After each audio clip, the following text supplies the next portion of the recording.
Emma, thanks very much. Emma Vardy there for us. Well, she's... No. Go again. Oh my God! She's still. Are you ready, guys? BBC News. I think she's live now. She's got a script down. Go. Yeah, just do it. Go. Hey. These arguments in the past. So will Lord Kerr's intervention, make any difference? Well, on the one hand, his arguments do add some Oh, go again. Go again. to the government that there is still room for a U-turn, a possible rethink or even another referendum on Brexit. On the other hand, his intervention has caused some... One more. Go. Keep going.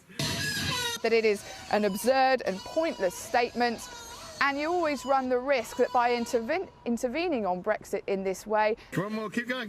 She's going live. She's live now. Keep doing it. ...referendum originally delivered.